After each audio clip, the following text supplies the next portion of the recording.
میرے دوستو، میں آخر میں ایک بات آپ کی خدمت میں بطور وضاحت پیش کرنے لگا ہوں۔ لوگ پوچھتے ہیں مسئلہ فدق کیا ہے، لوگ سوال کرتے ہیں یہ فدق کا مسئلہ کیا ہے، یہ باغ فدق کے معاملات کیا ہیں۔ آج اللہ آپ کو مدینہ منورہ لے جائے، اللہ آپ کی برکت سے ہمیں بھی لے جائے۔ آپ مدینہ منورہ سے تبوک روڈ پہ سفر کیجئے، 180 کلومیٹر بعد آپ کو ایک سٹی ملے گا جس سٹی کا نام خیبر ہے۔ خیبر میں دو وہاں شہر بستے ہیں، ایک کو خیبر قدیم کہتے ہیں، ایک کو خیبر جدید کہتے ہیں۔ میں اپنی آنکھوں سے دونوں شہروں کو کئی بار الحمدللہ زیارت کر کے آیا ہوں۔ خیبر جدید وہ ہے جو آج کا شہر وہاں آباد اور بسا ہوا ہے۔ خیبر قدیم وہ ہے جہاں شیر خدا علی المرتضی رضی اللہ عنہ نے مرحب کی آنکھوں میں آنکھیں ڈال کے کہا تھا، اوہ مرحب 1000 انسانوں سے تنہا لڑنے کا دعویٰ رکھنے والا تو ہوگا، لیکن میں ابھی بچہ تھا۔ میری ماں فاطمہ بنت اسد رضی اللہ عنہا نے اپنی گود میں مجھے دودھ پلاتے ہوئے کہا تھا کہ اے علی، تو علی بعد میں ہوگا، حیدر پہلے ہوگا۔ ماں نے مجھے حیدر بمانا شیر اپنی گود میں کہا تھا، انا الذی سمتنی امی حیدرہ کلیس غابات کریہ المنظرہ۔ میں حیدر ہوں، مرحب سوچ کے مجھ پہ وار کرنا، میں آپ کے منظر کو بھیانک میں بدل دوں گا۔ یہ وہ خیبر شہر ہے جہاں علی المرتضی نے مرحب سے آنکھوں سے آنکھیں ملا کر، آنکھوں سے آنکھیں چار کر کے چیلنج کیا تھا، اور مرحب نے وار کیا تو تلوار ٹوٹ گئی، وہ حواس باختہ ہوا، اپنی ہتھا ہو گیا۔ علی المرتضی نے ہاتھ پیچھے رکھ کے کہا، جا اپنے خادم سے تلوار لے لے، کہیں کوئی یہ نہ کہے علی نے ہتھوں پر ہاتھ اٹھایا کرتا تھا۔ پھر سیدنا علی المرتضی کے اوپر اس کا دوسرا وار بھی کارگر نہ ہوا، اور یہاں سے ذوالفقار اٹھی ہے، لا سیف الا ذوالفقار ولا فتح الا علی۔ یہاں سے تلوار اٹھی ہے اور مرحب دو ٹکڑوں میں بدل گیا ہے، دو لخت کر دیا ہے۔ وہ خیبر اور کیا خیبر، خیبر فتح ہوا، قلعہ فتح ہو گیا اس جگہ پہ۔ اس کے ساتھ کچھ اور بھی زمینیں تھیں جو بغیر جنگ کے فتح ہوئی، اسے کہتے ہیں مال فے۔ ان مال فے میں بغیر جنگ کے فتح ہونے والوں میں فما اوجفتم علیہ، جسے قرآن کہتے ہیں بغیر جنگ کے ملا، ان میں ایک زمین کا نام فدق ہے۔ جب میں لوگوں سے باتیں سنتا تھا کہ نعوذ باللہ صدیق فتح غصب کر گیا، تو میں سمجھتا تھا 11 لاکھ مربع میل کا حکمران ابو بکر صدیق نے کوئی سینکڑوں ایکڑ اراضی کھا لی ہوگی۔ یار اپنی شایان شان کے مطابق کوئی ہاتھ مارتا ہے نا، اگر بات یہ ہوتی تو ہماری حیرت کی انتہا رہ گئی۔ وہ باغ فدق یہ آپ کے صحن سے چھوٹا ہے، اس میں 13 کھجور کے درخت ہیں، کل 13۔ یار الزام لگانا تھا تو کوئی بڑا الزام لگاتے، یہی الزام آپ کو ملا ہے، یہی کھوٹا سکہ جو ابو بکر صدیق پہ استعمال کرنے چلے، فدق کھا گیا۔ اب میں ذرا آپ کو سمجھاؤں وہ پس منظر ہے کیا۔ رسول اقدس صلی اللہ علیہ وسلم ان 13 کھجوروں کو کیا کرتے؟ اہل بیت میں تقسیم فرما دیتے۔ رسول اقدس صلی اللہ علیہ وسلم اس دنیا سے تشریف لے گئے، سیدنا ابو بکر صدیق کو خلیفہ بلا فصل صحابہ نے مانا۔ تمام صحابہ، حضرت عمر، حضرت عثمان، حضرت علی، تمام اہل بیت رضی اللہ عنہم ابو بکر صدیق کی بیعت کرتے ہیں۔ خلیفہ بلا فصل مانا گیا، ابو بکر مسجد نبوی کے امام اور خطیب مقرر، جانشین پیغمبر مقرر۔ سیدہ فاطمہ خاتون جنت رضی اللہ تعالی عنہا کے دل اقدس میں ایک بات آئی کہ میرے ابو جان جو زمینیں چھوڑ کے گئے ہیں وہ میراث میں مجھے ہی ملیں گی، کیونکہ میرے سارے بھائی فوت ہو گئی، میری تینوں بہنیں فوت ہو گئیں، اب میں رسول اللہ کی اولاد میں ہی ہوں، تو اولاد والا حصہ تو مجھے ہی ملے گا۔ یہ حضرت اماں جان رضی اللہ عنہا کے ذہن مبارک میں خیال آیا۔ سیدنا ابو بکر صدیق تک یہ بات لکھ کے بھجوائی گئی، ارسلت الیہ، حضرت عائشہ کی روایت ہے، یہ بھجوائی گئی۔ سیدنا ابو بکر صدیق نے بات سنی، اسی اثناء میں ایک بات اور بھی چلی۔ ازواج مطہرات بیویوں اور رسول اللہ کی بیویوں کے دل میں خیال آیا، اولاد ہو خامن سے اور میراث بنے تو بیوی کو 8واں حصہ، اولاد نہ ہو تو 4تھا حصہ ملتا ہے۔ ہمیں بھی اپنا حصہ وصول کرنا چاہیے. انہوں نے حضرت عثمان کو بڑا بنایا. ابو داؤد میں رضی اللہ عنہ آپ جائیں اور ابو بکر صدیق سے ہمارے لیے بھی میراث کا مطالبہ کیجئے. یہ میراثوں کے مطالبے ابو بکر تک پہنچے ہیں. سیدنا ابو بکر صدیق نے جو جواب دیا ہے وہ سب کو دیا ہے. آپ وہ جواب کسی کتاب سے اٹھا لیں، آپ کی مرضی.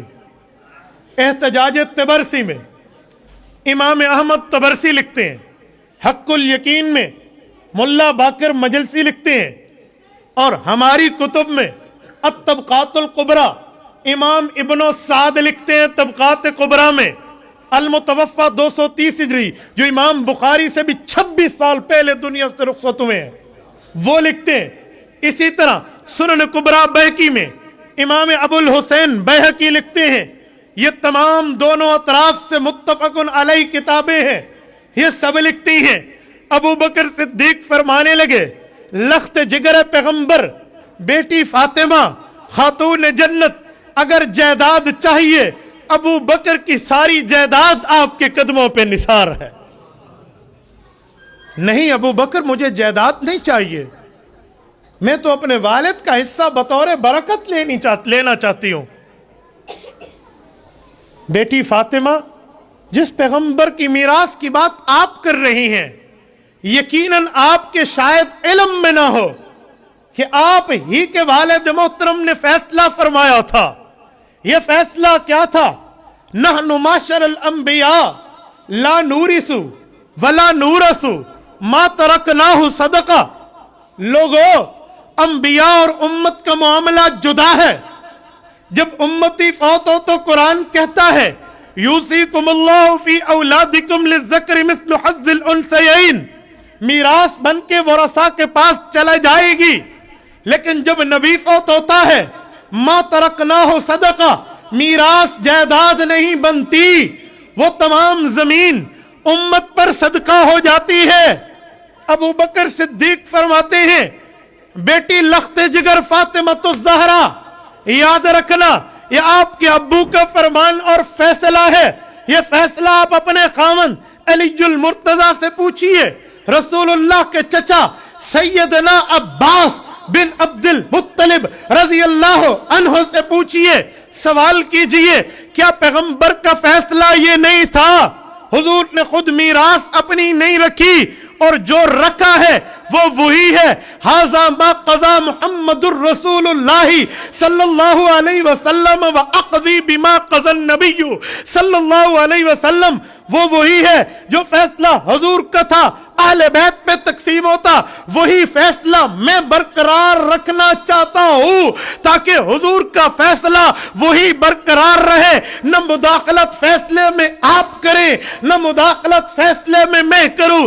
آپ بتائیں کیا چاہتی ہیں؟ حضرت فاطمہ رضی اللہ عنہا فرماتی ہیں طبقات الکبریٰ میں، اما انت سمعت رسول اللہ صلی اللہ علیہ وسلم فانت، ابو بکر جو آپ نے رسول اللہ سے فیصلہ سنا ہے اسی فیصلے پہ عمل کیجئے.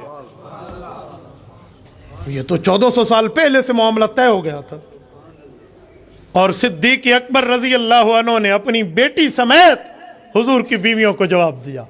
عمر فاروق کی بیٹی سمیت حضور پاک کی بیویوں کو جواب دیا. ام المؤمنین حضرت حفصہ اور ام المؤمنین سیدہ عائشہ رضی اللہ عنہما، ان سمیت جواب دیا کہ پیغمبر کی بیویوں میں میراث کہاں جائے گی جب بیٹیوں بیٹوں تک نہیں ہے؟ کہاں جائے گی؟ آپ کا حصہ بھی نہیں ہے. وہی ہوگا جو آپ کے ہاں آتا تھا پہلے حضور کے دور میں. اب میں بھی وہی کروں گا، میرے گھر ایک دانہ بھی ان کھجوروں کا نہیں آئے گا. کیا آپ یہ چاہتی ہو میں حضور کا فیصلہ بدل دوں؟ جی نہیں، ہم تو برکت کے لیے رکھنا چاہتے تھے. کہا برکت سے بہتر پیغمبر علیہ الصلوۃ والسلام کا فیصلہ ہے. جی طے ہو گیا، طے ہو گیا، معاملہ ختم. صدیق اکبر رضی اللہ عنہ نے اس کے بعد بھی حجت اتمام کی ہے. سنن الکبریٰ بہقی میں روایت موجود ہے. ابو بکر صدیق رضی اللہ عنہ آئے ہیں. کسی کو شک ہو تو میں کتاب کھول کے دکھا سکتا ہوں. سیدنا صدیق اکبر رضی اللہ عنہ تشریف لائے ہیں، حضرت علی المرتضیٰ کے دروازے پہ تشریف لائے ہیں، اور سیدنا علی المرتضیٰ کے دروازے پہ تشریف لائے. گرمی کا ٹائم ہے، حضرت ابو بکر صدیق پہنچے ہیں. سیدہ فاطمہ الزہرا کے خاوند سیدنا علی المرتضیٰ نے دیکھا ابو بکر آپ تشریف لائے، کہ جی پردے میں پیغمبر کی بیٹی خاتون جنت سے ابو بکر کچھ بات کرنا چاہتا ہے، کہ جی بہتر میں گھر سے پوچھ لوں، جی بخوشی پوچھئے۔ اما جان فاطمہ کے پاس ابو بکر صدیق کا پیغام خود علی المرتضیٰ رضی اللہ عنہ لاتے ہیں۔ حضرت اما جان فرماتی ہیں انت تحبہ فاذنت، جو آپ پسند فرمائیں تو میں بھی پسند کر کے اجازت دے رہی۔ فرمایا جی جی میں بھی یہی چاہتا ہوں، اسے اندر آنے دیا جائے۔ حضرت اما جان فاطمہ کے پاس ابو بکر صدیق آتے ہیں۔ میرے دوستو طبقات الکبریٰ یہ البدایہ والنہایہ اٹھائیے، جلد نمبر 6 میں حضرت فاطمہ الزہرا رضی اللہ تعالی عنہا کے پاس ابو بکر صدیق رضی اللہ عنہ تشریف لائے ہیں، اور تشریف لا کر ابو بکر صدیق نے ایک جملہ کہا ہے۔ یہ جملہ کہہ کے ابو بکر صدیق ایک بات عرض کرتے ہیں۔ ڈی ای خان کے دوستو، وہ میں بات آپ کی خدمت میں رکھتا ہوں تاکہ آپ صدیق اکبر کی قربانی کا اندازہ لگائیں، صدیق اکبر کی لجاجت کا اندازہ لگائیں۔ صدیق اکبر رضی اللہ عنہ فرماتے ہیں، توجہ رکھنا، کہ اے اما جان، اے میری بیٹی فاطمہ، واللہ ما ترکت الدار والمال والاہل والعشیرۃ الا ابتغاء مرضات اللہ ومرضات رسول اللہ ومرضاتکم اہل البیت۔ خدا کی قسم ابو بکر آپ کا مال کھانے والا نہیں ہے، میں نے تو پیغمبر کا فیصلہ برقرار رکھا ہے۔ اور میں ابو بکر کے بارے میں اگر آپ کو خوف ہو تو یاد رکھنا، میں نے اپنا گھر چھوڑا تھا، آپ کے ابو کے گھر کے لیے اپنا مال قربان کیا تھا، آپ کے والد محترم پہ اپنے خاندان سے لڑا تھا، رسول اللہ کی عظمت پہ، تاکہ حضور راضی ہو، میرا اللہ راضی ہو، اہل بیت راضی ہو۔ اللہ کی قسم میں کھانے کے لیے نہیں کہہ رہا تھا، میں نے تو حکم پیغمبری سنایا۔ اما فاطمہ فرمانے لگی حتی ترزہا لقد رضیت، اور میں راضی ہوں۔ صدیق آپ کیوں سوری فرما رہے ہیں؟ حتی رضیت، حتی راضیت، یہ میں آج سے 1000 سال پہلے حدیث پاک کی کتاب 1000 سال پہلے کے لے کر آیا ہوں، امام بیہقی، اور یہی روایت امام ابن کثیر نے البدایہ والنہایہ میں متفق علیہ لکھی ہے، اور یہی روایت آپ کے احتجاج طبرسی میں احمد طبرسی لکھتا ہے، آپ کی حق الیقین میں ملا باقر مجلسی لکھتا ہے۔ بات تو طے ہے میرے بھائی، وہ بات بنی اور بات ختم ہو گئی۔ صدیق پھر بھی گھر چل کے گیا ہے۔ ایک بندہ مجھے کہنے لگا ابو بکر صدیق رضی اللہ عنہ سے اما فاطمہ نے پھر بات نہیں کی تھی، تو میں نے کہا ٹھیک ہے نا، اس مسئلے میں بات نہیں کی تھی، فیصلہ سن لیا تھا، ابو کے فیصلے پر راضی ہو گئی تھی، باقی بات ابو بکر صدیق سے حضرت فاطمہ کیوں کرتی؟ وہ کوئی ان کی پردہ آپس میں کوئی نہیں تھا؟ کیسی بات کرتا ہے؟ کس بنیاد پہ بات کر رہا ہے؟ اس مسئلے پہ بات نہیں کی، عدالت سے فیصلہ، جس نبی کی میراث کے لیے گئی تھی وہ مسئلہ انہیں پتہ چل گیا، میرے ابو کا فرمان ہے، راضی ہو گئی ہیں۔ جب اما جان فاطمہ راضی ہو گئی، سیدنا علی المرتضیٰ راضی ہو گئے، پھر آپ کس بنیاد پر بات فرما رہے ہیں؟ کس بنیاد پر؟ اور ایک جملہ میں اگلا البدایہ والنہایہ سے لاتا ہوں، سنیے ذرا۔ سیدنا امام زین العابدین کے بیٹے امام زید، یہ کون ہے؟ جو علی المرتضیٰ رضی اللہ عنہ کا پڑپوتا، حضرت حسین کا پوتا، زید بن علی بن حسین بن علی رضی اللہ عنہم۔ اللہ اکبر، اہل بیت کی مجلس سجی ہوئی ہے، مدینہ منورہ کا دربار ہے، امام زین العابدین کا فرزند زید بن علی بن حسین بیٹھے ہیں۔ کسی شرارتی نے ایک شرارت زدہ سوال کر دیا، ابو بکر رضی اللہ عنہ نے جو فیصلہ کیا تھا اما جان فاطمہ کے لیے، آپ کا اس بارے میں کیا خیال ہے؟ اللہ اکبر، اہل بیت کی عظمت کا خون جوش مارتا ہے۔ سیدنا علی المرتضیٰ کا پڑپوتا، امام حسین کا پوتا، امام زین العابدین غازی مارکہ کربلا کا بیٹا زید بن علی گویا ہوتا ہے۔ کہا میرا کیا خیال ہے؟